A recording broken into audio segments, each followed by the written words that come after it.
She said she had terminal brain cancer. She said she healed herself through food, wellness, and positivity. She said she was donating the profits to charity, helping others survive what she claimed to have overcome. But none of it was true. Not the diagnosis. Not the treatments. Not the donations. Not even the backstory she told about her own childhood. So the question isn't just why did Belle Gibson lie? It's, did she even know she was lying? Because this wasn't a one-time scam.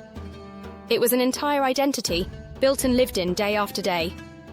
Today, we're not just revisiting one of the most bizarre health hoaxes of the internet age. We're asking the deeper question. When someone lies this much, this often, and this convincingly, are they still a liar? Or are they something else entirely? Welcome to Inquisitive, the channel where we don't just report the scandal, we break down the psychology behind it. Today we're diving into the story of Belle Gibson. Wellness influencer, best-selling author, app developer, and one of the most notorious frauds of the internet age. But this video isn't just about what she did.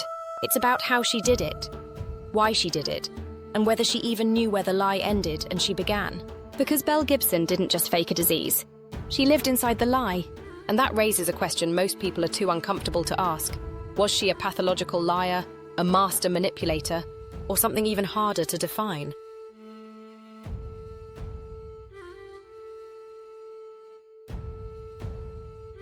Belle Gibson wasn't a medical expert. She wasn't a nutritionist. She wasn't even a trained health coach. But in 2013, she launched a wellness empire from scratch, and the world believed every word she said. She told followers that she had terminal brain cancer, that doctors had given her just months to live, and that she had turned down conventional treatment in favor of holistic healing. She blogged about it. She posted emotional updates on Instagram, shared recipes, lifestyle tips, and testimonials about her recovery. And as her following grew, so did her reach. Her app, The Whole Pantry, was downloaded by hundreds of thousands of people. It was promoted by Apple. She landed a book deal with Penguin. Her story was framed as inspirational and hopeful. Miraculous, even. The kind of personal transformation story that wellness culture thrives on. But behind the polished branding, none of it was real. She never had cancer. She never received a diagnosis. There were no doctors, no medical records, and the charitable donations she claimed she was making never happened. It all came crashing down in 2015, when Australian journalists began asking the most basic question, where's the proof? Belle couldn't provide any. And when the truth unraveled, the wellness world faced one of its first and biggest reckonings. But here's where the story gets murkier. Because even after the exposure, Belle didn't stop lying. She just changed the story.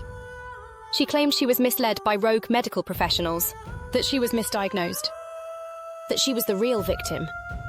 And that's when people started asking, was this just a con, or was something deeper going on here?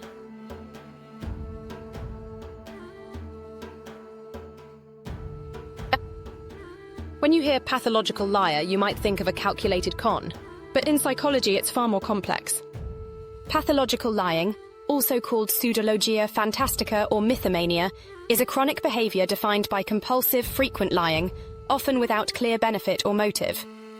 It's thought to be internally driven, and sometimes the liar doesn't even fully understand their own motivations. According to recent definitions, pathological liars typically lie multiple times a day, for 6 months or longer, even when the truth would serve them better. It causes real psychological distress and impairs relationships, jobs, and daily functioning. These lies often follow narratives that cast the person as a hero or a victim. Stories that decorate their own person, as one early psychologist put it. So if we overlay that framework on Belle Gibson, it starts to look eerily familiar. Belle's stories were emotional, consistent, and compelling. She fashioned herself as a cancer survivor turned self-healing guru. A martyr for health over pharma. A miracle worker who donated proceeds to charity. Every detail reinforced her identity. But even once her medical lie unraveled, she didn't quit the narrative. Instead, she shifted it, defended herself, and claimed misdiagnosis or betrayal. But she stayed inside the persona she had built. Pathological liars often report guilt, sometimes hours or days after lying, often wrestling with regret, confusion, and even self-loathing. But they keep lying anyway, according to ResearchGate. Some researchers suggest, though debate continues, that it could be linked to underlying issues like low self-esteem, trauma, or a need to control the narrative of one's life. Others consider it a symptom of personality traits like narcissism or dissociality, defined in the DSM-5 as an alternate personality model. Neurologically, studies have linked compulsive lying with atypical activity in brain regions, like the prefrontal cortex and cingulate cortex, which handle impulse control, emotion, and social behavior. In some pathological liars, reduced inhibitory control may make lying so instinctual that it completely bypasses self-censorship. Clinically, there's no official treatment protocol and no definitive cure, but therapies like CBT or DBT and boundary setting strategies are often recommended to help someone regain control of their narrative and relationships. So the question we're asking today, did Belle Gibson lie like a pathological liar? Or did she lie with intent? Or did she maybe start believing her own story? Because understanding that boundary between lie, belief and identity isn't just academic. It's essential to this whole saga.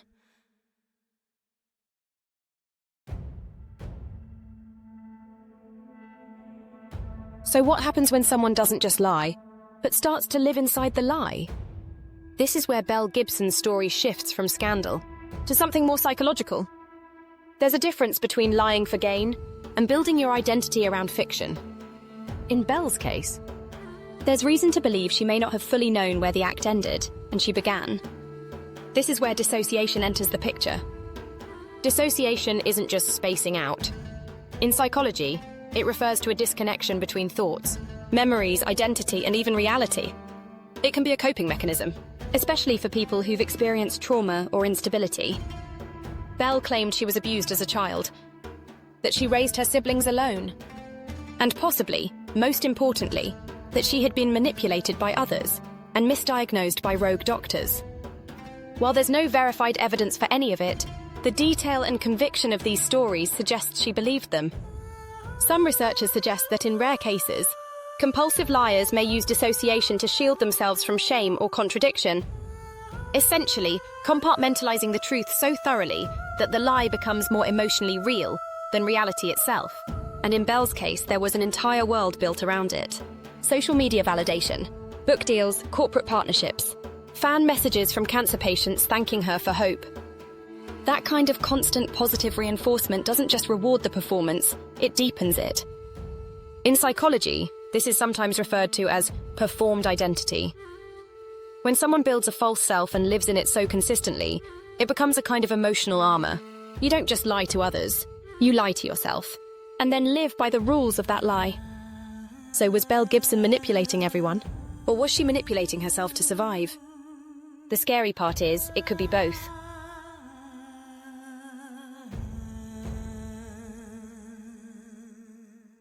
Even if Belle Gibson lied compulsively, even if she believed some of her own fiction, she still understood one thing very clearly: what sells.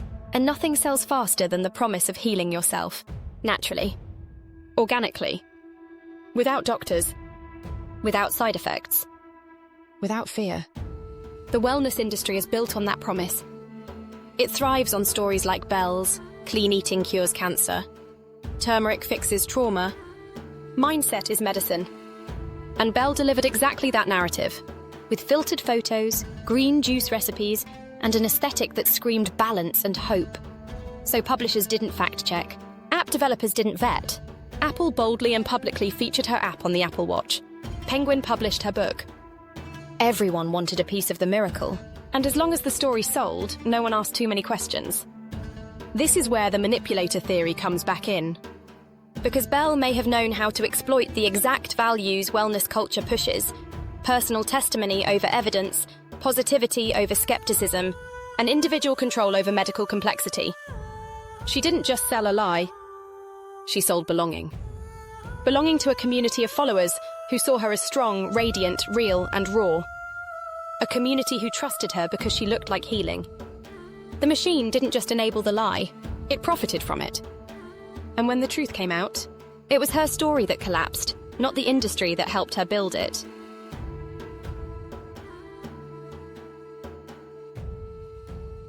With no medical records, no doctors, and no verified diagnosis, why did so many people believe Belle Gibson? because she told them exactly what they wanted to hear. That you're in control of your body, that you don't need doctors, that healing is just a mindset or a smoothie, a way. In a world where illness feels terrifying and chaotic, Belle gave people certainty. Simplicity. A clean, photogenic solution.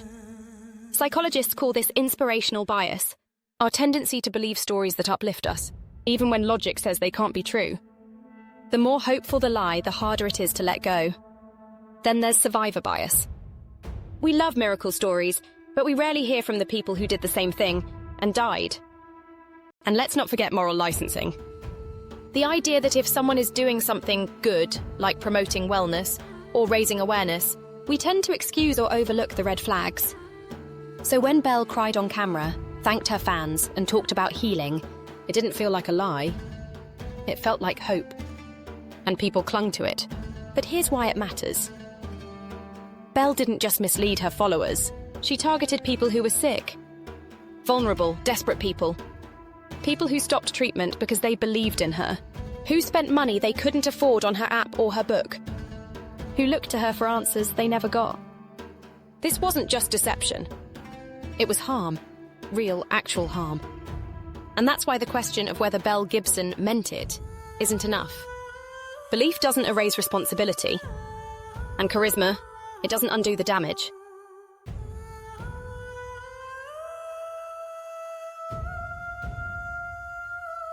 So was Belle Gibson a pathological liar? Or a master manipulator? The truth is, maybe both. She lied compulsively. She lied convincingly. And she lied in ways that made her life easier, more glamorous, and more meaningful. But at the same time, she seemed to live inside the narrative she created, defending it even after it collapsed, doubling down instead of breaking down. Whether that's pathological, performative, or profoundly manipulative, it's not entirely clear. And that's what makes this case so disturbing. Belle Gibson wasn't just pretending to be someone else. She may have become the lie. But what's even scarier? She didn't get there alone. She was lifted up by wellness influencers, tech platforms, book publishers, and thousands of followers. We didn't just blindly believe her, we wanted to believe her. And maybe that's what we need to ask ourselves next. What makes us trust a stranger on Instagram more than a doctor in a hospital? What makes us crave inspiration so badly that we'll accept fiction as fact? Understand this. The Belle Gibsons of the world don't thrive in a vacuum. They thrive in a system that rewards performance over truth, and a culture that confuses charisma with credibility. If this video made you think, give it a like and drop a comment below. Should we explore more cases like this? Want a full series on wellness scams, influencer psychology, or health misinformation? Let us know. Because this rabbit hole goes a lot deeper. Subscribe for more psychological deep dives, scandal breakdowns, and the stories no one's asking hard enough questions about. This is Inquisitive, and this is just the beginning.